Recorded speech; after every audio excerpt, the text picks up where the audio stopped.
Subhanaka la ilma lana illa ma 'allamtana innaka antal alimul hakim. Rabbi shrah li sadri wa yassir li amri wahlul 'uqdatam min lisani yafqahu qawli. Amma ba'd. Alhamdulillah ala nikmatil Islam, alhamdulillah ala nikmatil iman, wa kafa biha min nikmah. Alhamdulillah, segala puji bagi Allah Subhanahu wa ta'ala yang memberi kita nikmat Islam iman, memberi kita nikmat sehat serta kesempatan dikasih sama Allah ta'ala kita wadah untuk belajar, dipertemukan kita dengan orang-orang yang sejalan, dijadikan kita hamba-hamba yang telinga, badan, mata, seluruh anggota tubuhnya mau tunduk untuk ngaji, mau tunduk untuk mencari sesuatu yang termulia yang Allah Ta'ala berikan kepada manusia, yaitu ilmu, di mana ilmu ini nanti yang juga akan menjadi penentu keadaan hati kita, yang akan menjadi penentu keadaan iman kita. Allah Subhanahu wa ta'ala mengatakan di dalam Al-Quran, innama yakhshallah min ibadihil ulama, sesungguhnya yang mampu takut sama Allah ta'ala, yang mampu untuk bertakwa kepada Allah ta'ala, yang mampu untuk manut tunduk kepada Allah Subhanahu wa ta'ala adalah mereka-mereka yang dikaruniai ilmu sama Allah. Innama yakhshallah min ibadihil ulama. Semakin tinggi keilmuan seseorang akan semakin takut dia sama Allah, semakin dia paham tentang siapa Tuhannya akan semakin meningkat keimanannya kepada Allah. Karena sesungguhnya khasyah atau rasa takut itu timbul dari dua perkara. Ketakutan itu bisa jadi yang pertama timbul karena sebuah kesalahan yang dia lakukan dan dia tahu persis apa yang akan dia dapatkan di ujungnya. Jenengan kalau lagi naik motor, naik mobil gak bawa SIM, utawa helme keri, utawa surat-surate ada yang kurang, niku tiap lihat perapatan deg-degan apa gitu. Tiap mau lewat pos polisi, iki nenek Pak polisi ini ngopo ndak? Lek sampai enek, kalau sampai ada melayanglah 100.000, 150.000. Iya kan? Kita tahu apa yang terjadi, kita tahu apa yang akibat dari apa yang kita lakukan ini, kita tahu. Maka itu yang namanya ketakutan. Ketika seseorang tahu, oh orang kalau berzina nanti azabnya begini-begini di neraka, orang kalau mencuri begini-begini nanti akibatnya, orang kalau melakukan ini akan begini nantinya di dunia ataupun di akhirat. Yang nggak berbakti sama orang tua diginikan sama Allah Ta'ala. Macam-macam banyak model dari kesalahan-kesalahan, dari maksiat-maksiat, dari dosa-dosa yang ketika kita mempelajarinya kita akan tahu apa akibat dari perkara tersebut. Maka ini namanya khasyah, ini namanya rasa takut yang akhirnya akan mendatangkan ketakwaan kepada Allah Ta'ala. Aku ojo sampai zina, saya jangan sampai melakukan perkara yang keji. Anak-anak jenengan lindungi, sing wedok dikongkon kerukupan, yang perempuan dipondokkan, yang laki dipondokkan, diajari agama, diajari ngaji, dipahamkan dan lain sebagainya. Harapannya apa? Harapannya dengan dia tahu aturan-aturan tersebut, dia akan bisa menjadi hamba yang bertakwa kepada Allah Subhanahu wa ta'ala. Ini khasyah. Nanti kalau ada orang-orang yang bahkan nggak pernah melakukan dosa sekalipun, yang bahkan dijamin diampuni sama Allah Ta'ala, dijamin surga untuknya, dijamin untuk tidak melakukan kesalahan apapun sepanjang hidupnya, tapi mereka tetap menjadi hamba yang takut. Nabi Muhammad SAW mengatakan, ana akhsyakum lillah wa atqakum lillah. Saya adalah orang yang paling takut sama Allah Ta'ala. Saya adalah orang yang paling bertakwa kepada Allah Ta'ala. Rasulullah ini takutnya kenapa? Masuk neraka gak mungkin, Bu. Diazab gak mungkin, Bu. Dapat karma buruk gak mungkin, Bu. Gak mungkin diperlakukan buruk sama Allah Ta'ala. Makanya ketika beliau pertama kali mendapatkan wahyu, ketakutan luar biasa karena melihat makhluk yang seumur hidupnya belum pernah melihat makhluk yang semacam itu, tiba-tiba memeluk Nabi, tiba-tiba mewahyukan suatu kalimat-kalimat yang membuat sekujur badannya Nabi ini bergetar. Pulang ke rumah dibilang sama Sayyidah Khadijah, ya Muhammad, wahai Muhammad, kamu adalah orang yang sering kali ngasih orang yang gak punya kerjaan, kamu kasih kerjaan. Orang miskin kamu santuni. Kamu gak pernah berkata buruk. Kamu amanah dengan amanat-amanatnya orang. Kamu gak pernah berbohong. Begini. Disebutkan sama Sayyidah Khadijah kebaikan-kebaikannya Nabi. Karena apa? Orang semacam kamu tidak mungkin dapat sesuatu yang buruk dari Allah Subhanahu wa Ta'ala. Itu kefahaman Sayyidah Khadijah. Maka rasa takutnya Nabi ini datang dari mana, Bu? Rasa takutnya Nabi datang dari keilmuannya yang mendalam tentang Allah Subhanahu wa Ta'ala. Tahu Allah Ta'ala yang menciptakan langit bumi. Tahu Allah Ta'ala yang yudabbirul amr, yang merawat segalanya, yang menurunkan Al-Quran, yang memberi kenikmatan kepada kita, yang memberi rezeki kepada kita, yang menjauhkan kita dari seluruh keburukan, yang menjauhkan kita dari setiap bala, yang menjauhkan kita, yang melindungi dan lain sebagainya. Itu semuanya datang dari Allah Ta'ala. Maka setiap hamba yang bertambah keilmuannya, bertambah juga rasa takutnya kepada Allah.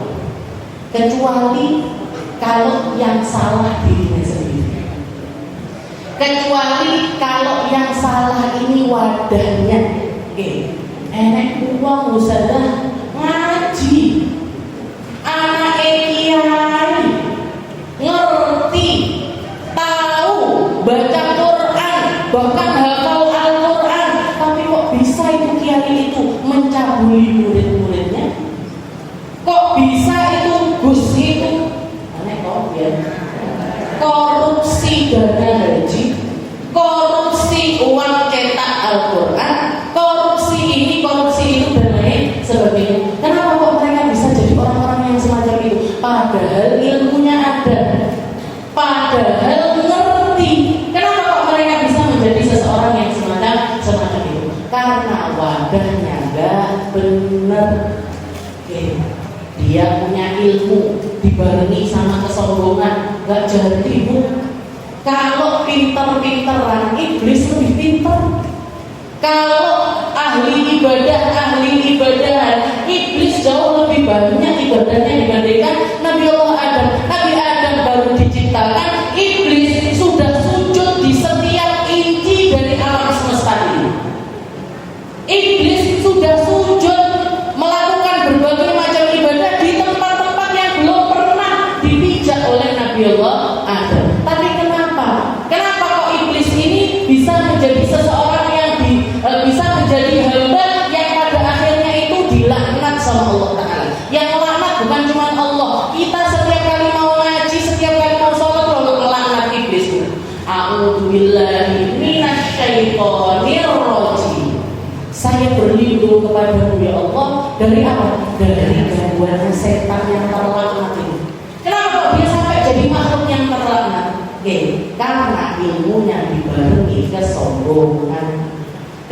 ilmunya dibarengi ketidaktahuan diri, karena ilmunya dibarengi dengan akhlak yang buruk, karena ilmunya dibarengi dengan kualat sama Allah Ta'ala. Kenapa? Karena pertama kali ketika ditanya sama Allah Ta'ala, kenapa kamu wahai iblis mengatakan hal yang semacam itu? Kata iblis, kamu jenengan yang menakdirkan saya begini. Kan jenengan Fahimah Adhullani, sebagaimana engkau menyesatkan saya, ya Allah, saya akan la'udanna lahum, saya akan menyesatkan anak-anak Adam min siratikal mustaqim, dari jalanmu yang lurus. Sudahlah salah, kurang ajar. Sudahlah salah, yang dikambing hitamkan takdirnya Allah. Sudahlah salah, gak tahu diri di hadapan Allah. Ini yang membuat dia menjadi hamba yang terlaknat di hadapan Allah. Makanya wadah itu perlu untuk kita taruh, ditoto, belajar itu ditoto, niatnya ditoto. Aku ngaji, aku mau belajar, saya akan menjadi seseorang yang siap menerima ilmu, saya akan siap mendengarkan, saya akan berakhlak, saya akan beradab, saya. Jangan kalau niat sehat, sebanyak itu juga Allah Ta'ala akan menganugerahkan ilmunya kepada kita. Dan mungkin kita semuanya masuk di dalam golongan mereka-mereka yang dapat ilmu manfaat, yang dapat ilmu bisa memanfaatkan dengan ilmu tersebut, yang dapat ilmu bisa mengamalkan di dalam kehidupan kita pegangi sampai akhir hayat. Kita lanjutkan masih di dalam surah An-Nur. Ila anqal qala Allah Ta'ala fi kitabihil aziz. A'udzu billahi minasyaitonir rajim. Bismillahirrahmanirrahim.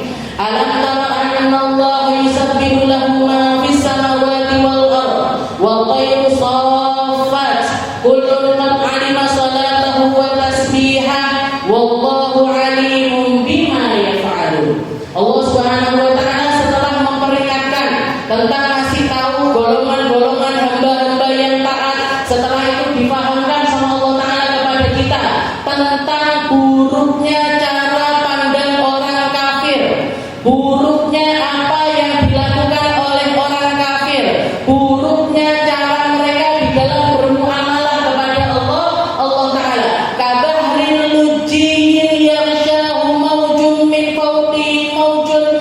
fawqihi sahab.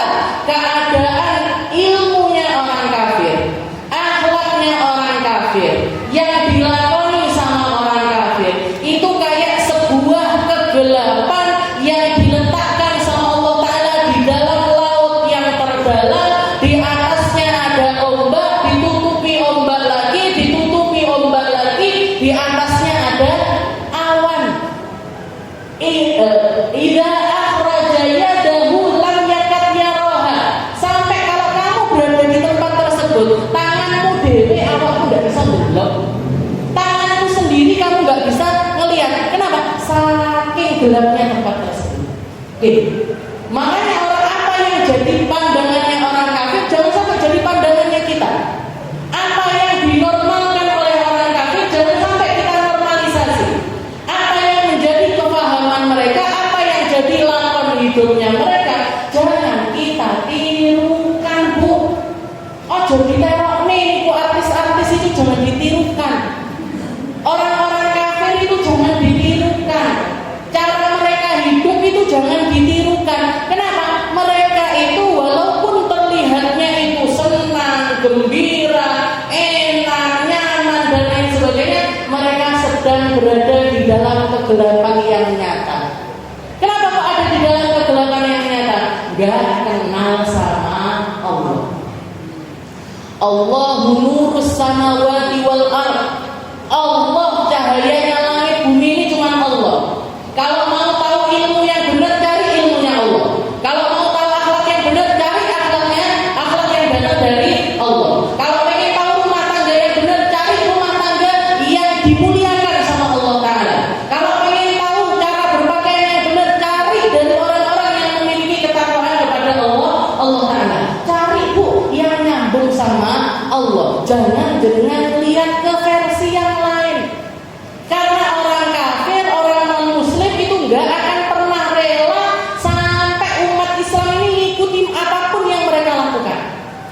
zaman dulu nggak ada HP.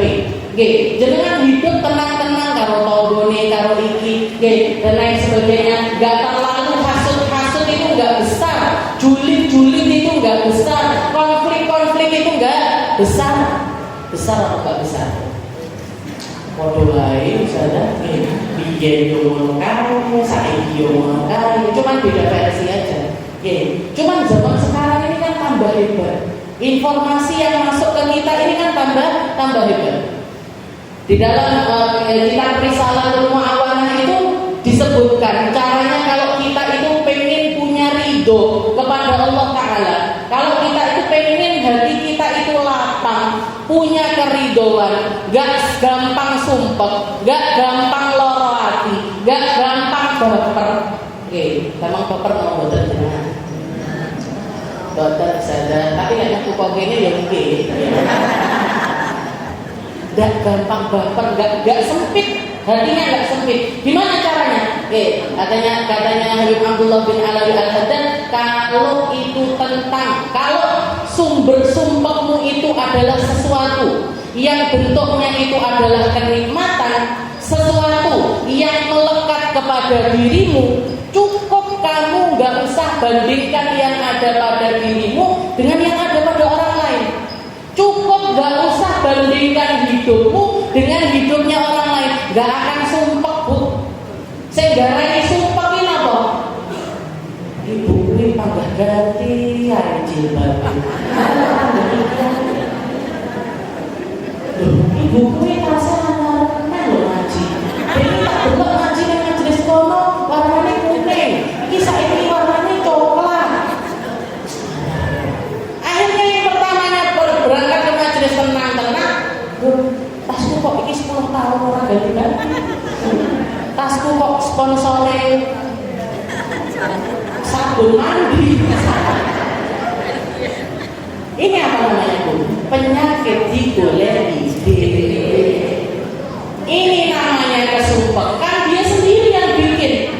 Kenapa? Karena kamu yang nyari penyakit itu dengan membandingkan dirimu dengan orang lain. Cukup syukuri apa yang ada pada diri kita.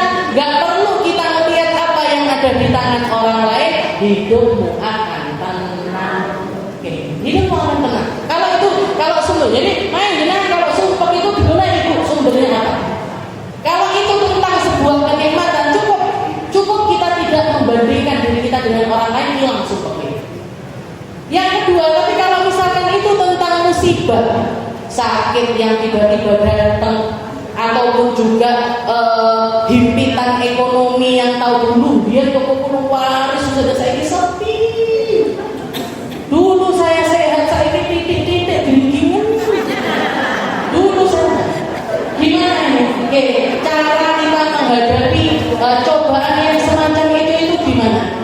Cara kita untuk menghadapinya adalah dengan cara sekarang waktunya Allah Ta'ala untuk menguji saya di dalam hal ini. Di dalam hal ini. Jadi ketika kita dibimbing ekonomi, Allah Ta'ala lagi pengen uji saya. Kalau saya nggak punya gimana? Panggah syukur apa enggak? Sedekahnya panggah apa enggak? Jadi orang yang pandang cara pandangnya gimana? Apa terus dia ngeresuloh di hadapan Allah Ta'ala dan lain sebagainya? Ayo. Jadi cara mengobatinya kita kembalikan bahwasanya ini datangnya dari Allah. Makanya obatnya yang paling manjur diajarin sama Allah Ta'ala. As-sabirun, orang-orang yang sabar, mereka adalah orang-orang yang alladzina idza asabathum musibah qalu inna lillahi wa inna ilaihi raji'un. Orang-orang sabar itu kalau dapat musibah dari Allah Ta'ala, mereka yang terucap dari lisannya pancen doa Gusti Allah. Memang punyanya Allah Ta'ala. Rezeki yang punya Allah, mau dikasih banyak, mau dikasih dikit, terserah Allah. Saya ini badan bukan punya saya, ini punyanya Allah. Sikil beringin pancen Gusti Allah milik kamu. Kenapa ya Ustaz? Kok dulu itu saya melihat itu semuanya jelas. Saya ini belum kabeh. Kenapa kok seperti itu? Sudah ini sudah. Kayaknya sudah makanya sudah lama. Itu kan biasanya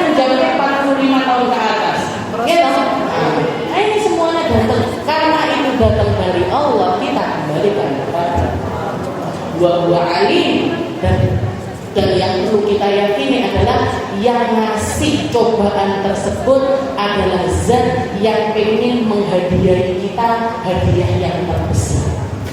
Apa itu? Surga.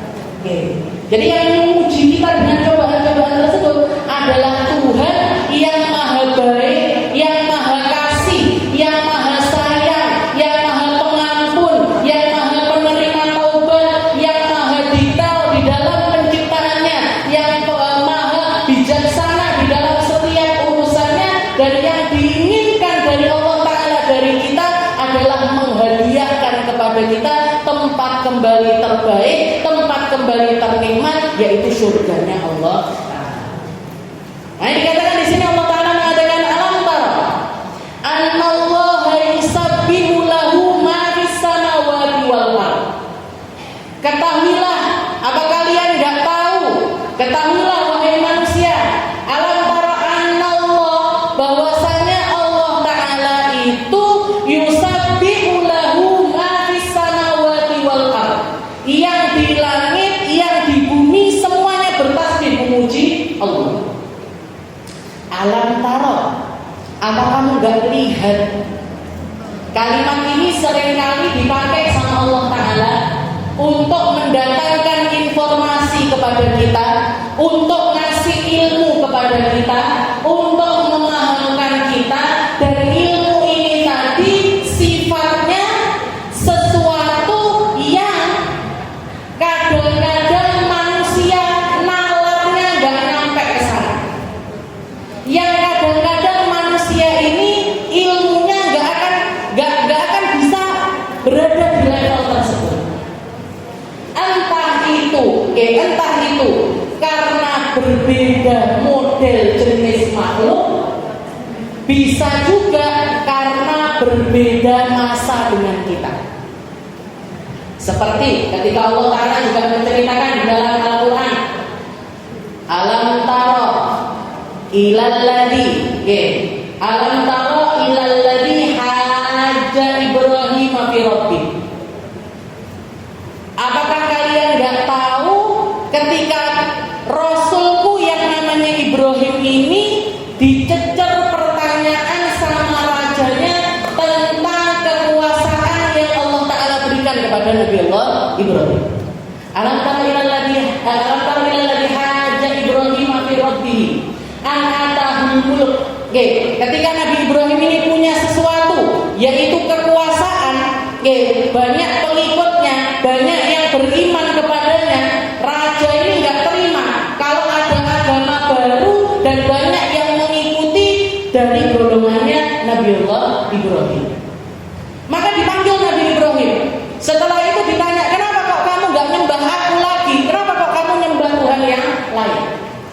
Maka jawabannya Nabi Ibrahim, innallaha, sesungguhnya inna rabbiyah, sesungguhnya Tuhanku itu, Tuhan yang aku sembah itu adalah Tuhan yang yuhyi wa yumiit, yang mampu menghidupkan sekaligus juga mampu mematikan. Qala ana uhyi wa umiit. Katanya raja tersebut mengatakan kepada Nabi Ibrahim, loh, kalau tentang menghidupkan mematikan saya juga bisa. Gimana caranya? Nabi Ibrahim, gimana caranya? Tinggal panggil dua orang narapidana mati. Tinggal panggil dua orang yang sudah dapat vonis mati. Yang satu saya entaskan, yang satu saya bunuh. Yang satu saya bebaskan dari tuduhannya, yang satu lagi saya bunuh. Berarti yang ini saya hidupkan, yang ini saya matikan. Maka Nabi Ibrahim mengatakan lagi kepada raja tersebut, innallaha ya'ti bisyamsi minal maghribi fa'ti biha minal maghrib. Kalau gitu, selain Tuhanku itu mampu menghidupkan, mematikan, Tuhanku juga yang mampu mendatangkan matahari muncul dari timur dan menenggelamkannya di barat. Maka silahkan sekarang kamu terbitkan dia dari barat, tenggelamkan di timur. Fabuhitalladzi kafar. Maka dia pun nggak bisa bantah. Nah, ini Allah Ta'ala ingin memberikan informasi kepada kita, ngasih ilmu ke kita tentang sebuah gambaran perdebatan di masanya Nabi Allah Ibrahim, yang dengan kamu mengetahui tentang perdebatan tersebut, kamu bisa berpikir berpikir. Kamu juga akan ngerti tentang Tuhanmu. Kamu bisa menalar siapa yang kamu sembah. Kamu bisa tahu, yakin, sehingga mantap ketika kita itu menyembah Allah Ta'ala. Alam tahu ilal ladzi haja. Atau yang langganannya kita. Alam tahu kaifa fa'ala rabbuka bi ashabil fil. Alam yaj'al kaidahum fi tadlil. Gitu, langganan terjemahan. Karena mau betul ini soalnya. Ini Allah Ta'ala pakai lafaz alam tara. Alam tara ila alam tara kaifa fa'ala rabbuka bi ashabil fil. Tak ceritani. Saya kasih tahu kalian. Lihatan, nalaran, fikirkan tentang kemahakuasaannya Allah Ta'ala ketika Ka'bahnya, ketika rumahnya, ketika bangunannya itu ada satu pasukan yang datang dengan kendaraan, bukan kendaraan yang normal dipakai untuk bepergian. Di zaman itu normalnya orang itu naiknya onta, naiknya kuda, naiknya keledai. Dak enek ning ndi gowo gajah iki dak enek. Dak ada kemana-mana itu yang dibawa gajah. Parkire angel. Gitu. Gajah dengan bayangkan. Digowo. Ditumpaki. Parkirnya sulit, nundukinnya sulit, space-nya besar karena size-nya yang besar. Ini repot Bu budal gowo apa namanya gajah. Itu normalnya kendaraan di zaman itu antara kuda, onta ataupun juga keledai. Tapi ada satu pasukan yang ingin menunjukkan kekuasaannya, yang dibawa bukan kendaraan normal, tapi yang dibawa gajah. Tujuannya apa? Tujuannya menghancurkan Ka'bah. Tapi ternyata apa yang terjadi? Yang terjadi adalah sebaliknya Allah Ta'ala yang menghancurkan mereka bukan dengan gajah. Mereka melawan Allah Ta'ala pakai gajah. Allah Ta'ala melawan mereka pakai burung ababil. Tarmihim bijaratin min sijil, yang cukup melempari mereka dengan batu kecil-kecil. Satu batu untuk satu orang, satu batu untuk satu pasukan. Jadi burung ababil itu keluar dari dalam air, Bu. Keluarnya dari dalam air. Di paruhnya dia itu ada semacam belalai. Di belalainya itu megang masing-masing burung itu megang satu batu. Di situ sudah ada namanya masing-masing. Batu itu diambil dari sijil, dari neraka sijil. Diambil, setelah itu apa? Cukup sama Allah Ta'ala suruh melemparkan ke masing-masing ke satu orang. Batu itu jatuh di kepala mereka, nembus sampai ke duburnya. Setelah itu dari panasnya batu tersebut gerogoti seluruh anggota tubuhnya dia, sehingga dia mati. Masing-masing pasukan itu mati tanpa bekas, tanpa jejak. Jadi wong Mekah tidak perlu lubur. Kenapa? Hancur bangkainya, hancur jasadnya, dihancurkan sama Allah Ta'ala. Nah di akhir Allah Ta'ala tarmihim bihijaratin min sijil faja'alahum ka'asfin ma'kul. Kalau kamu mau membayangkan tentang jasad-jasad pasukannya Abraha waktu itu, cukup lihat ke daun ketika digerogoti sama ular. Gimana? Entek resik pun tidak tersisa apa-apa.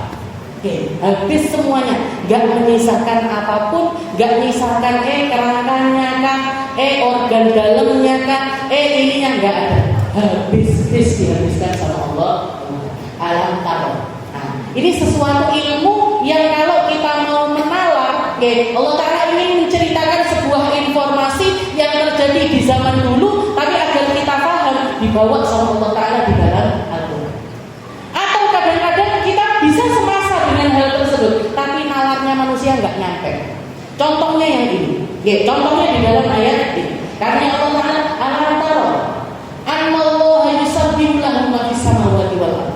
Wahai manusia, apa kalian tahu? Saya kasih tahu kalian bahwasanya semua yang ada di alam semesta ini, yang di langit, yang di bumi, semuanya itu sedang bertasbih memuji Allah Ta'ala.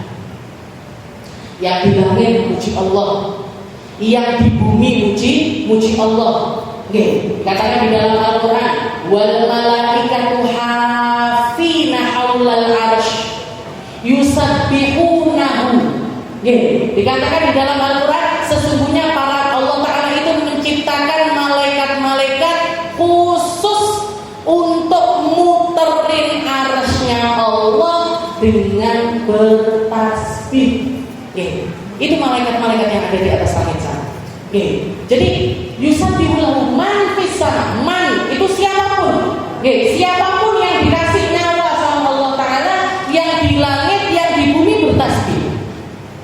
Termasuk diantaranya adalah wa-tayru saffat.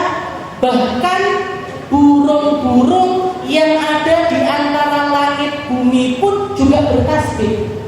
Kenapa kok dikhususkan? Wa-tayru saffat. Man fis samawati wal ardi wa tayru safa. Yang di langit menyucikan Allah, yang di langit bertasbih, yang di bumi bertasbih, yang di antaranya pun juga bertasbih. Apa itu? Burung. Burung ini kan nggak tinggal di bumi. Dia juga nggak nyampe langit. Nggak nyampe ke tempatnya para malaikat itu, nggak nyampe. Hidupnya di hawa. Hidupnya itu di udara. Katanya Allah Ta'ala, ini burung-burung itu pun mereka itu tahu cara bertasbih kepada Allah.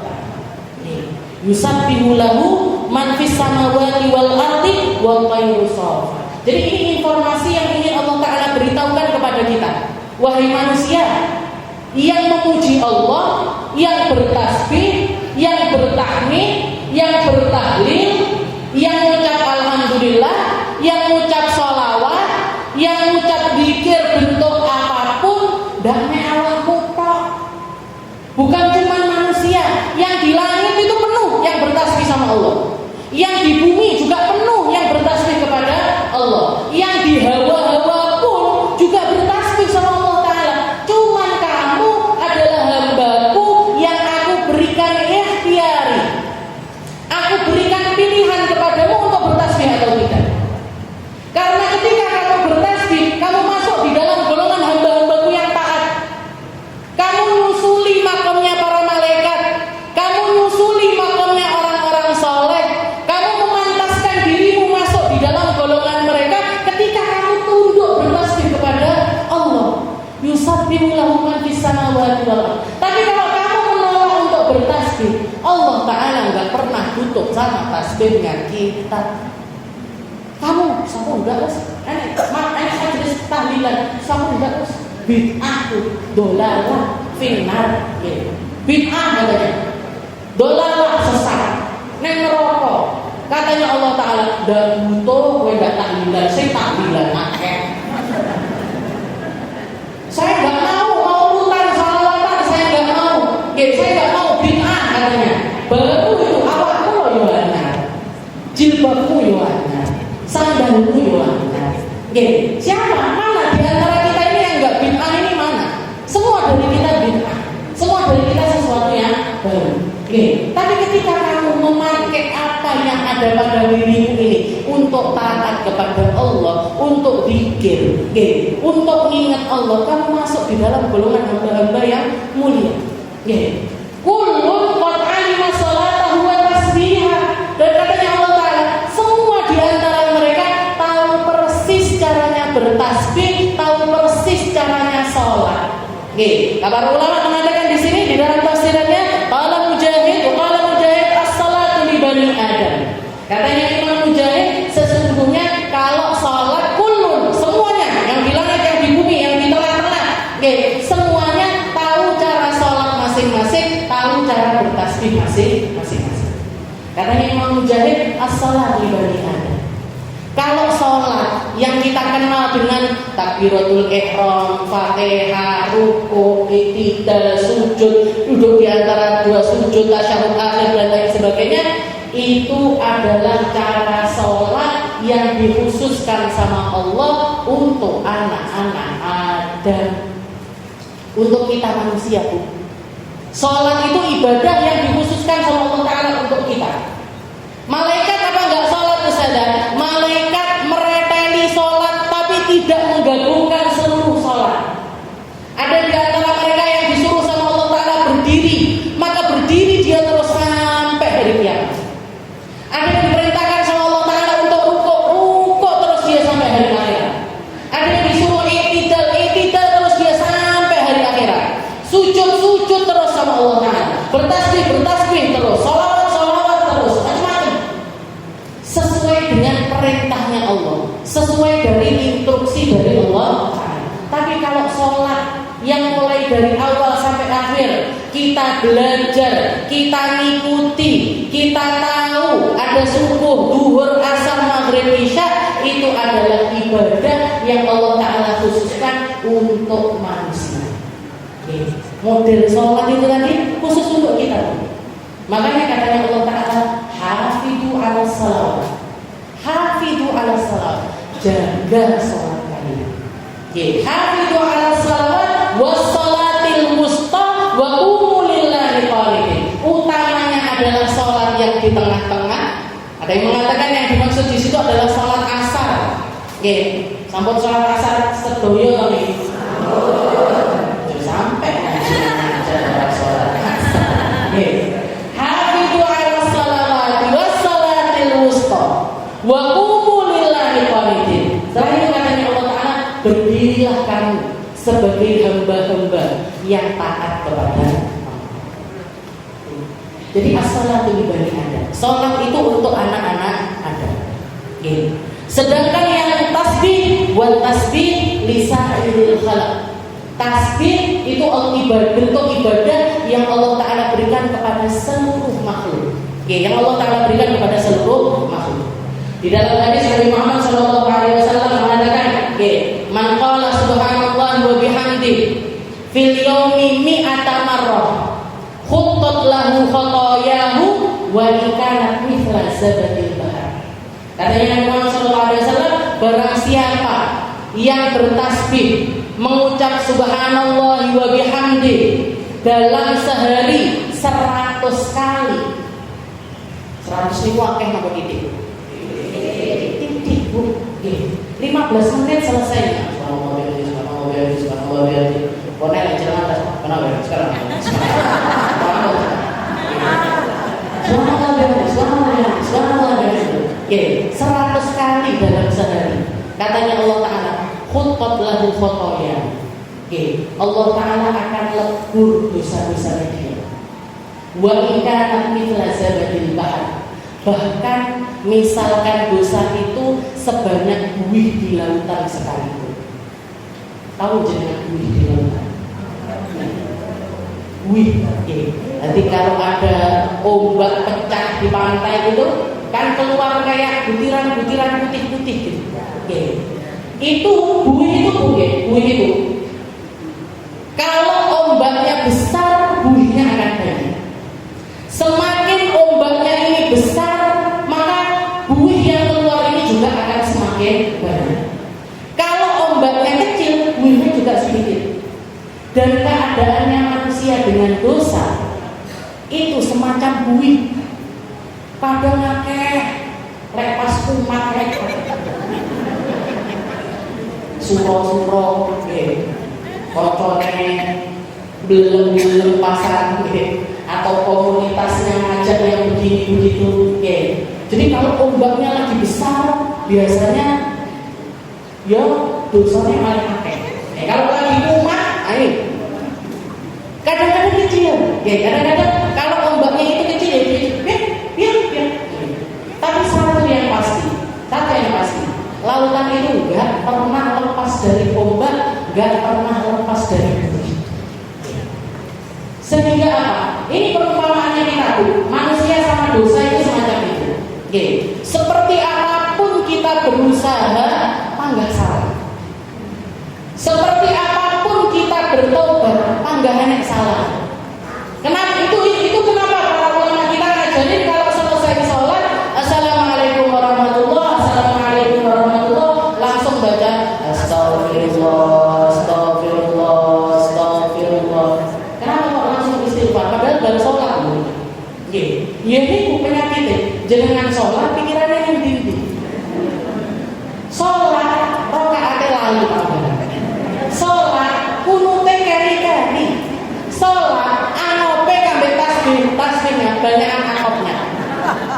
apalagi lek syukur. Bismillahirrahmanirrahim. Alhamdulillah.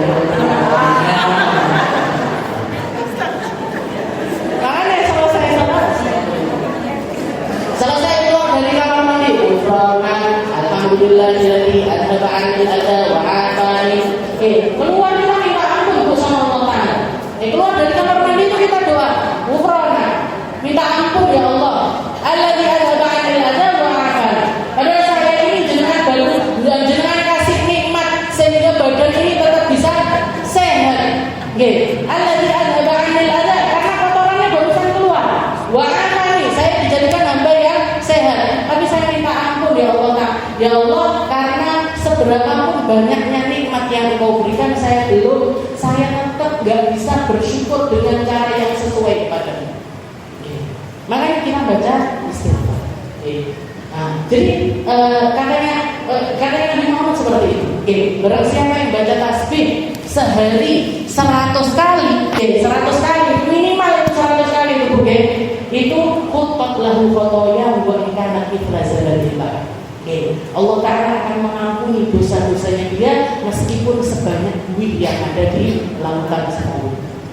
Salah omong, salah gelok, salah kerungu dan lain sebagainya diampuni semuanya sama Allah Ta'ala. Di dalam hadis yang lain Nabi Muhammad SAW juga mengatakan kepada para sahabat, ala u'alimukum bi ahabbil kalimat ilallah. Apa kalian mau saya kasih tahu kalimat yang paling disukai sama Allah Ta'ala untuk keluar dari lisan seorang hamba?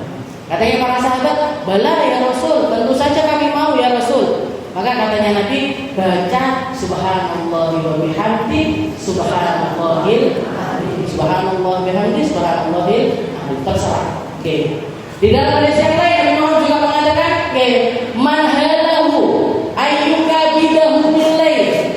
Barang siapa yang bangun malam itu sulit sekali untuk dia lakoni, dan dia adalah seseorang yang dengan hartanya pun pelit banget untuk sedekah, dan dari pengecutnya diri hamba tersebut sulit baginya untuk berperang, untuk berangkat perang.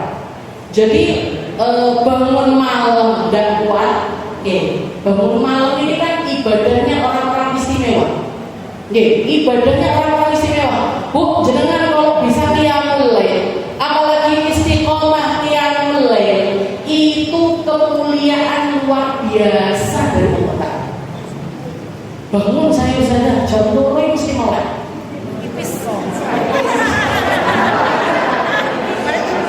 Pipis kok,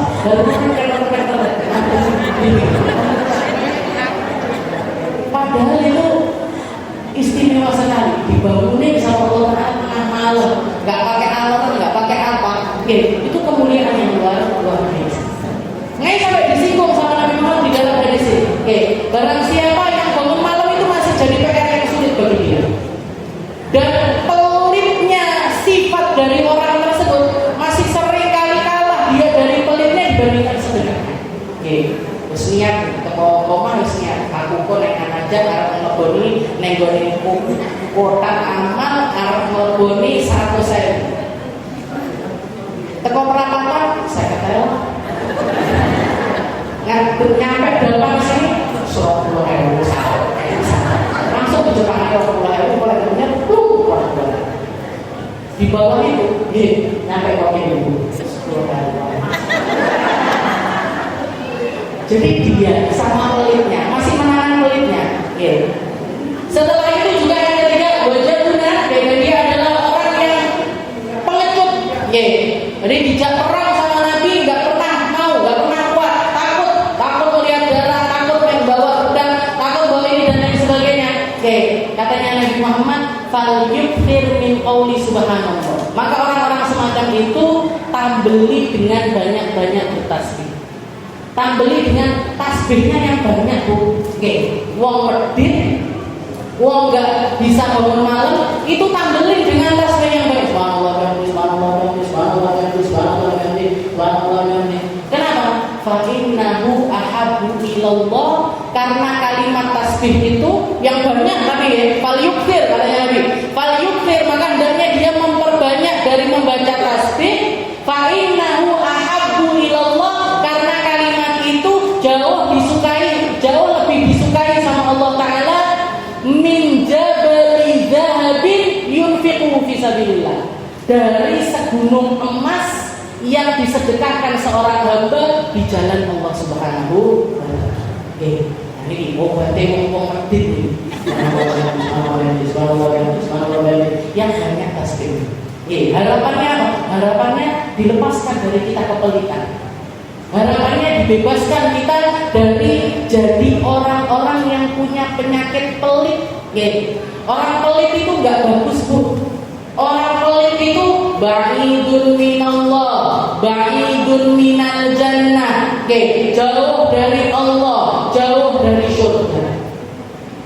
Orang dermawan, qaribun minallah, qaribun minal jannah, dekat dari Allah, dekat dari surga.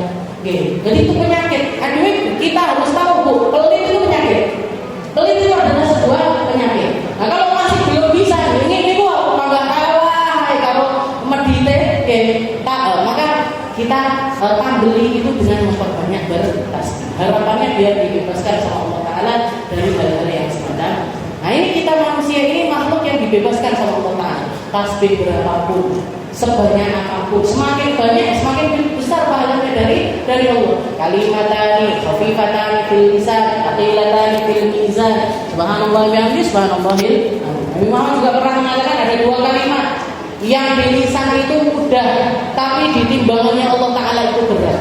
Apa itu? Subhanallah bihamdi, subhanallahil.